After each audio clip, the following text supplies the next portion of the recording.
Hello and welcome back to my channel. This is Andy in Singapore and welcome to yet another unboxing video. We've got a Seiko today getting ready to be unboxed, and this watch was loaned in from our boutique. Thank you very much, Eric and your team, for so kindly loaning me all these watches for my video reviews. This is a really standard Seiko type of packaging. Let me just flip open the outer cover, and this reveals the inner box, which is a sort of a faux leather material, some kind of suede leather. And let me just flip this open now. Ta-da! The Seiko Titanium Snowflake. This model has been discontinued, and we are actually looking at some kind of a existing old stock or remaining badge that is still unsold. I think there's still plenty of brand new watches going around. You can definitely find these watches at your favorite retailers and boutiques. Reference number for the watch is SARX055, but this watch is more commonly remembered as the Titanium Snowflake because the entire watch, bracelet, case, everything is made of titanium. It also features some kind of coating, if I'm not wrong. So it looks like Seiko would call Diashield coating when it's applied on stainless steel, and Comfortex is for titanium. Okay, so all the product literature here is done in Japanese because this is obviously a JDM model. SARX055, there is no J or K suffix at the end. This is the retail price in Japanese yen, but typically this watch goes for around 1300 Singapore dollars, brand new. And now with all the packaging out of the way, let's take a closer look at the Titanium Snowflake.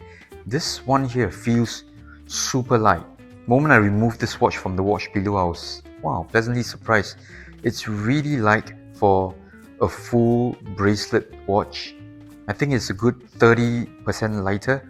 So as mentioned earlier, the entire watch is made of titanium, bracelet, clasp, everything. And it is also done in a mix of brush and polish finishing, which is quite unusual because for titanium, normally you will get a really dull look and it is typically bead blasted or just left pretty untreated or unpolished. And this one here, I think Seiko has done a really good job because we've got polish finishing and the polish looks really good. It still looks a little bit different from stainless steel watches, but if you take a look at the watch from a distance, I don't think you would immediately think that it is titanium. And let me just carefully peel off this protective film over here so that we can get a better look at the dial. Now that the protective film is out of the way, let's have a look at how this snowflake dial here just stands out. Alright, this one here is just fantastic. It is often compared to the Grand Seiko models whereby they have this snowflake look on the dial here. With better lighting, I'm sure you get a better idea of what's happening here. Very nice craftsmanship all over this watch. The finishing on the markers, I'm particularly impressed. Very nice, and the polishing, the shine here is just top notch. You do feel that this is on a higher level of finishing when compared to the lower end models such as the SARX033 and 35. You're no doubt getting a higher quality watch. Let's do a quick check on the hand alignment on this one. 8 o'clock, 10 o'clock. Let's quickly go to 6 o'clock. Let's see if everything lines up nicely. Okay, hand alignment seems alright. I've been pretty lucky when it comes to Seiko dial and handset alignment. And this one, being a dressier model, has non-screw down crown. You do get 100 meters water resistance on this one here. Looks really good on first impressions. And here's a look at the wrist shot of the SARX055 on my wrist. This watch is definitely on the slightly bigger side of things. I think the case size for this watch is about 41 millimeters.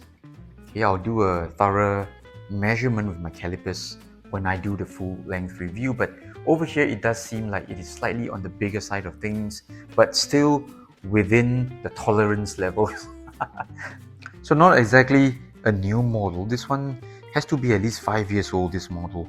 When it was launched around that time, 2017, I think created a lot of fanfare because it is full titanium coated, and then the price point was also a talking point at 1300 Singapore dollars. At that time, I think it went for around 1005 Singapore dollars, and this was pretty much unheard of around that time. But these days, we've got Precise series going closer towards $2,000. Now stay tuned for the full length review. This is Andy in Singapore. I'm going to see you soon.